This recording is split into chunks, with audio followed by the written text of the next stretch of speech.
IB history. How's it going? Okay, so what we're going to be looking at this week is getting to this comparison idea for paper two between Hitler and Mussolini. Okay, so I'm going to run through this PowerPoint in the same way that I did the first PowerPoint with the Mussolini presentations, and this is going to be a combined look at his rise and consolidation of power. Okay, so to go along with this, reading of 4.2.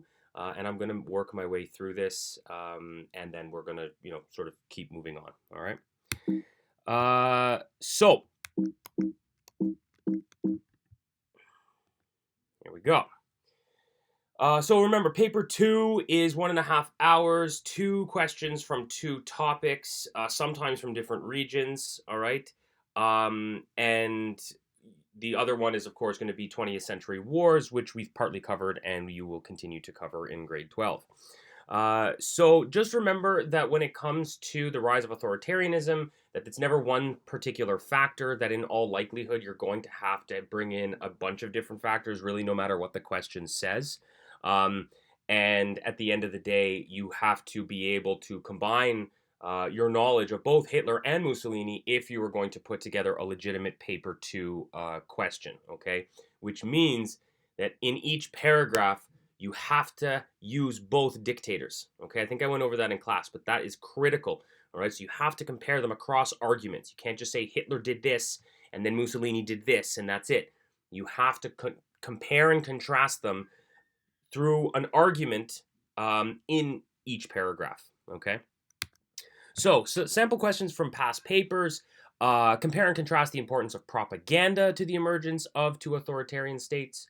To what extent was authoritarian control achieved in 20th century states? To what extent did economic factors contribute to the emergence of these states? The maintenance of power was dependent on the successful control of opposition, and then compare and contrast the policies of two authoritarian states on women. These are all past paper questions within the last 3 to 4 years. All right. So it's very likely that you can see something along these lines again next May when you do your papers. All right. So again, they allow it to be open-ended so that you get to choose which dictators you want to use. Some may actually say from different regions, but that'll be dependent on the question. And then if you do get something like that, we will be covering Castro in order to get the Americas.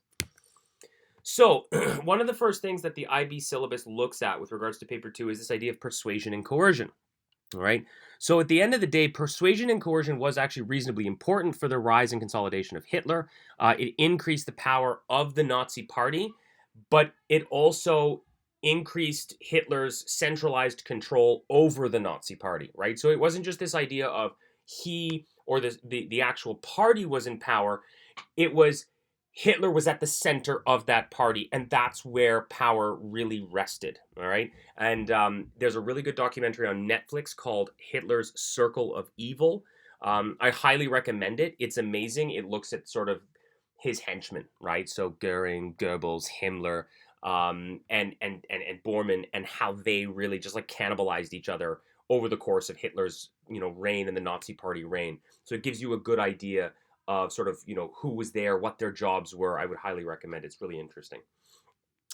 So an immediate comparison. So if you get this idea of persuasion and coercion and the role in their rise or their consolidation of power, is I think you have to note that Hitler was far more successful. He was more ruthless than Mussolini was. I think Hitler did not have to contend with the same issues and institutions that Mussolini did, in particular the pacification of the church.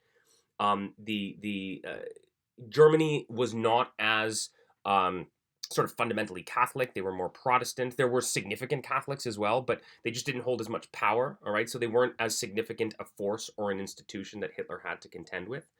And also, when it came down to electoral results, there was a far greater acceptance of the Nazi Party, right? I mean, we know that the Nazi Party in 1933 ended up getting 44% of the vote, whereas for Mussolini, he never topped over 25, right? And he was basically, it was the strongman tactics that really got him the prime ministerialship when the March on Rome happened, right? So there's some things that I think Hitler, he was more successful, and he was more successful for those particular reasons.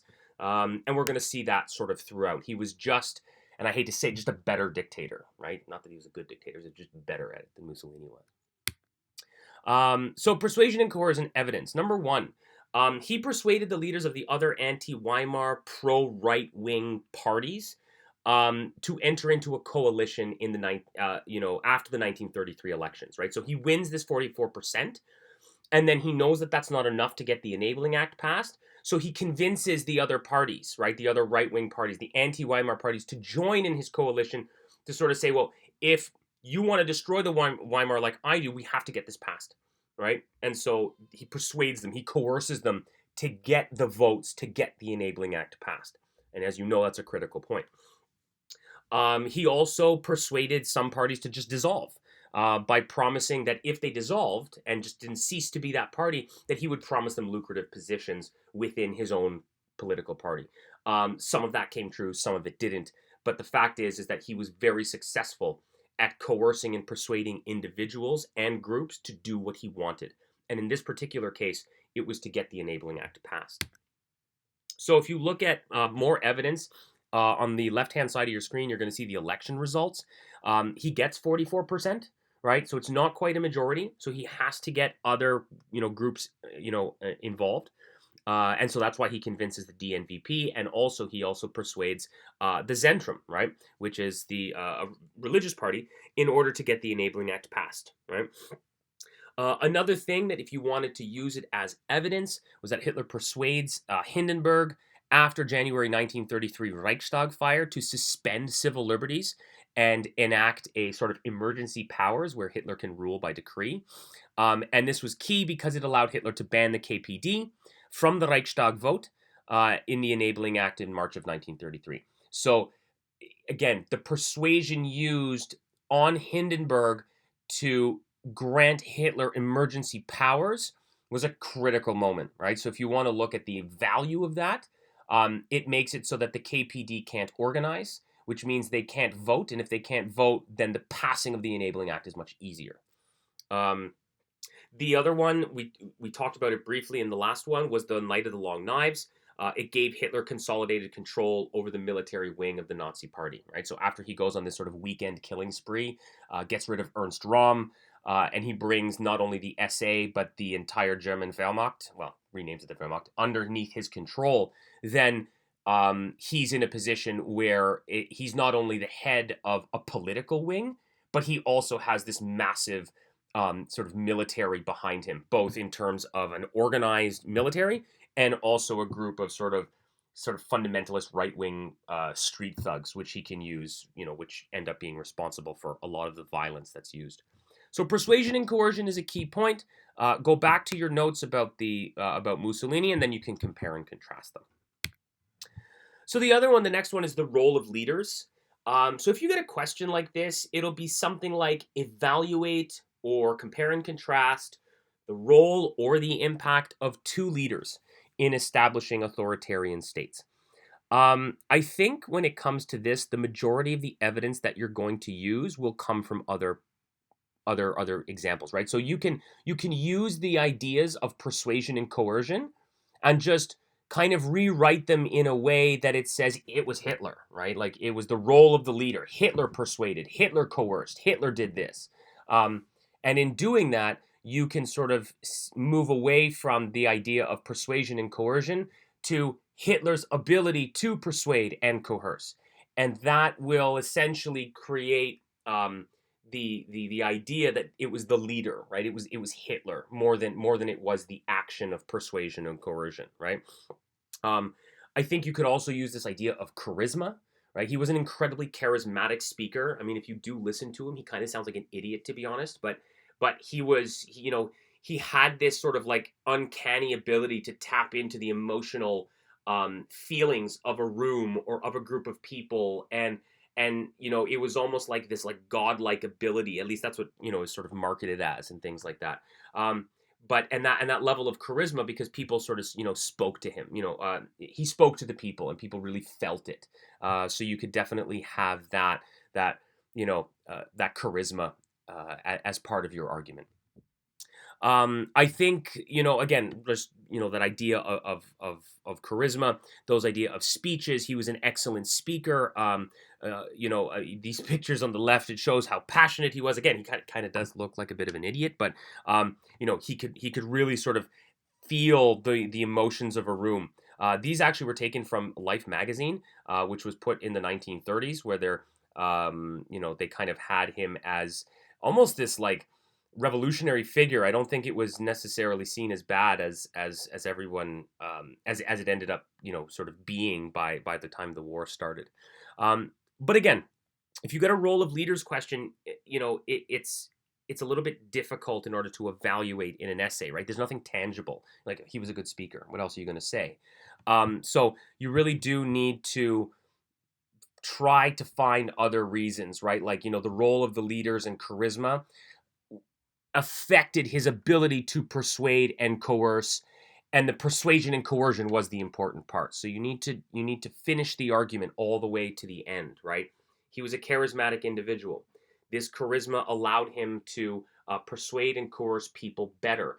The evidence that we have is this, right? He persuaded the DNVP to join the alliance in order to get the Enabling Act passed. And the same with the Zentrum, that type of thing. So you have to follow that argument all the way to the end. Ideology is a really interesting one here. I think you have a lot of similarities in this particular case with Mussolini and with Hitler. Both of them tried to position their own particular fascist parties, the fascists in Italy and the Nazis in Germany, as a catch-all party, right? Where like anybody can be happy with them, right? Like, we're going to do great things for women and children and the youth and churches and workers and business people and all of that type of thing. But the reality is that it really wasn't like that. But they did try to position themselves that way in terms of propaganda use in order to get the votes. Interestingly, though, they were diametrically opposed to the left, right? So they positioned themselves as, and if you remember from Mussolini, he positioned himself as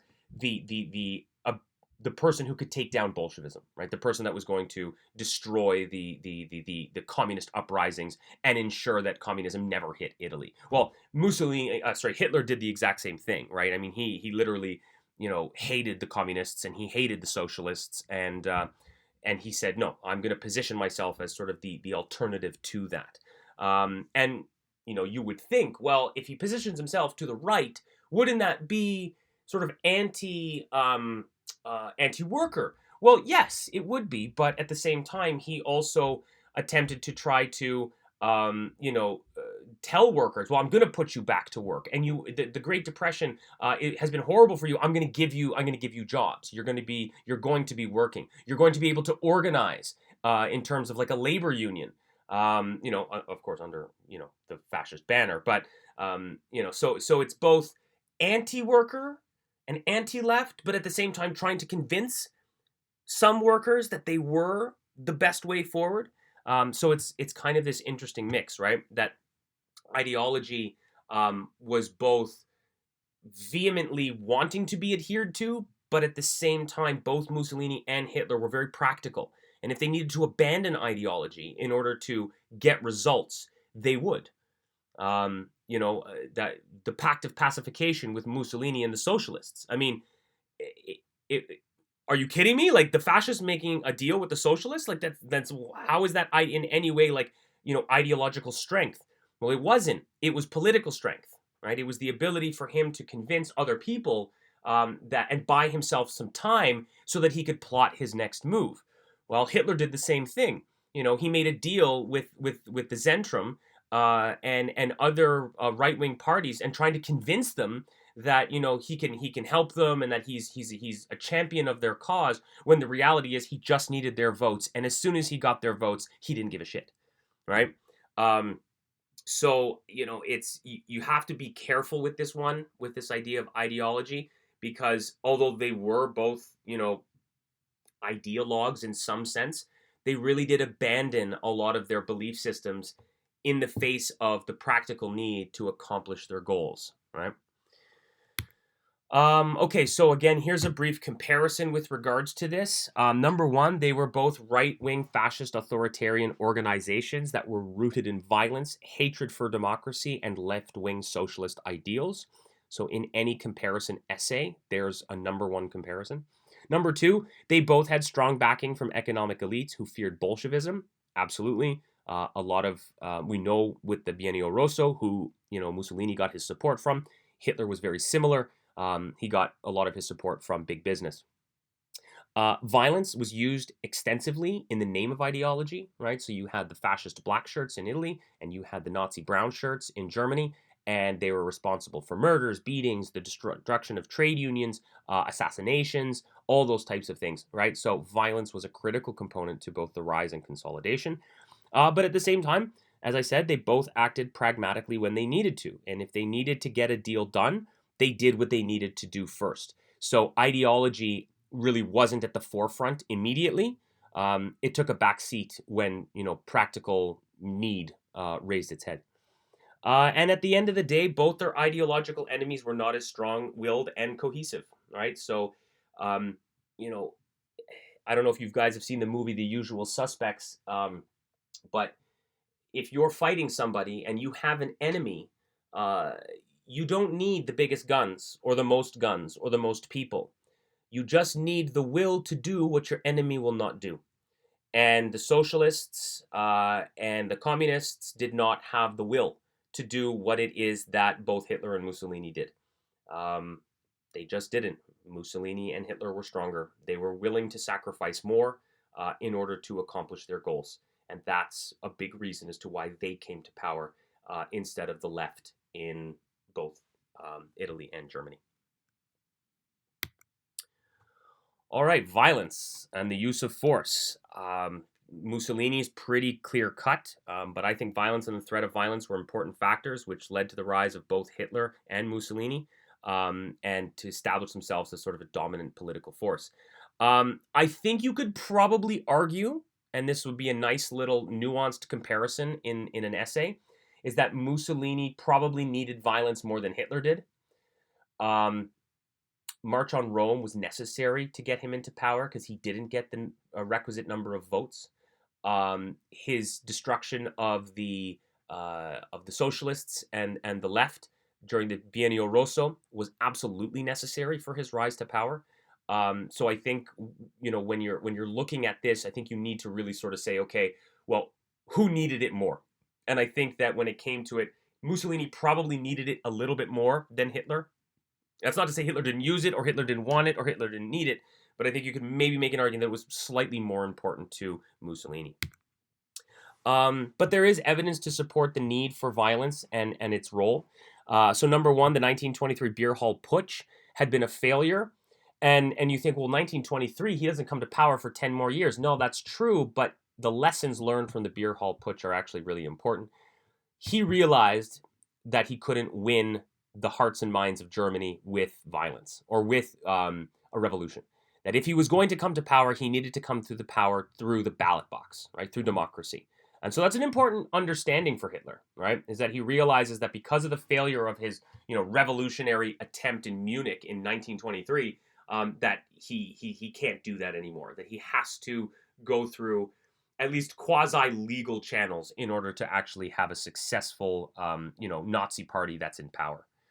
But also significantly, the Nazi brown shirts of the SA were a large group of street thugs. Right, there's some of the brown shirts there. The higher ups, you've got Goering to Hitler's left, and some of the other, I guess, lesser known individuals. I think that's Bormann to his top right.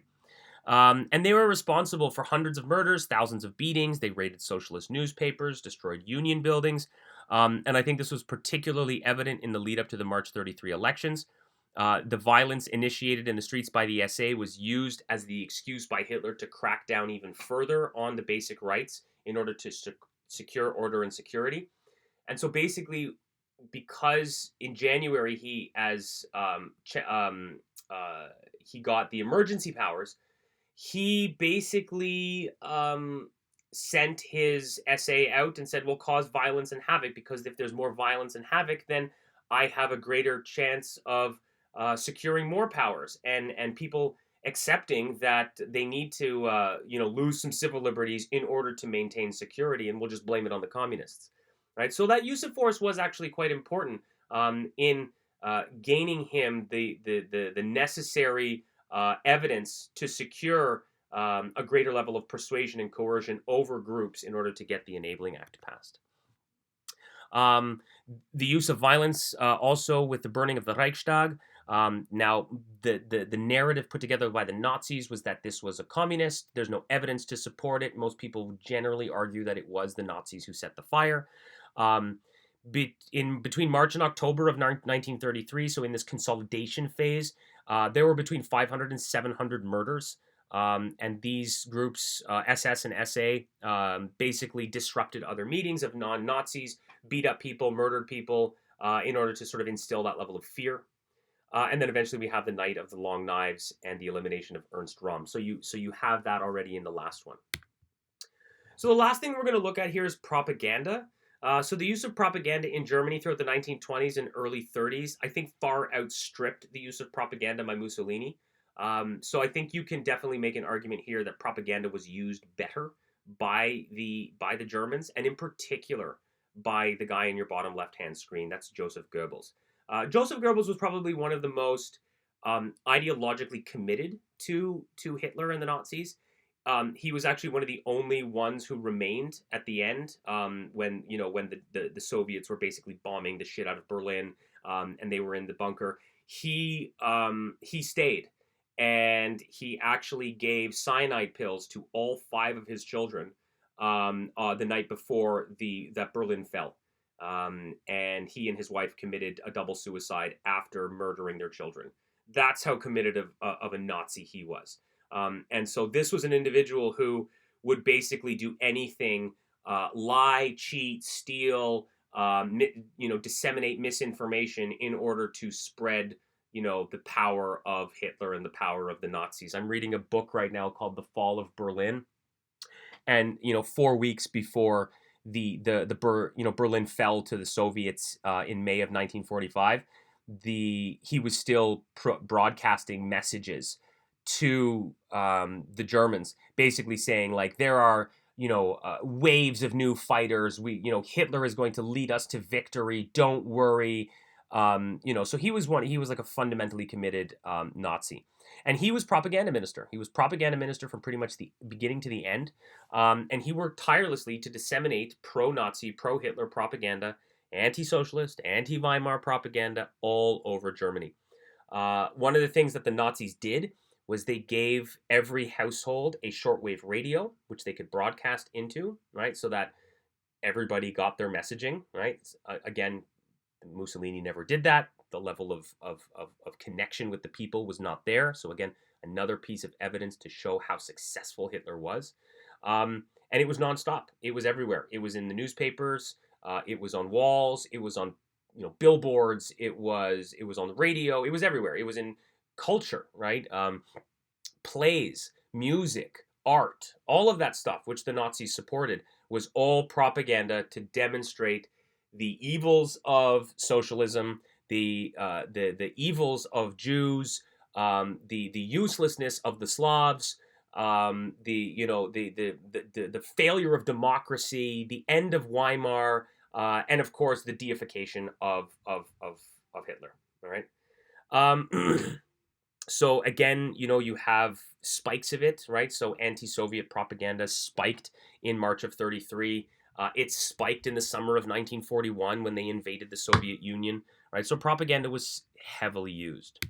Also, Hitler made alliances with large media and communication empires like Hugenberg, which basically gave Hitler access to broadcasting and printing his messages, right? And then putting it all out and through cinemas. Another key piece, and again, Mussolini never did this, this is the Hitler over Germany campaign. So in the lead up to the elections in the early 1930s, he got on a plane and he basically went around Europe. He went around Germany. And he stopped in all the little towns and villages and cities, proclaiming the Nazi message. And he was tireless in his campaign to convince Germany that he was the right choice in the March 1933 elections. And this was pretty new. This was not something that had been done before in really any elections. He kind of pioneered this, take to the skies and go around as much as you can. And again, this is something that not no real politician had done before, and certainly not Mussolini. All right. So this just takes us sort of up to that idea of what factors led to his rise. How can we compare those to Mussolini? You guys need to continue to work on your T charts in order to make sure that you are as prepared as possible for paper 2 questions, which you will be getting. Okay, so you will be doing a paper 2 essay before this year is out. Look for that in the next couple of weeks. Okay, so that's it for me now. I will get back to you with another one next week, and I hope you guys are having a good time as best as you can. I know things are shitty in the lockdown. If you have any questions, please let me know. Sorry, don't worry about that. And that's it. We will connect this week. All right. Have yourselves a good day.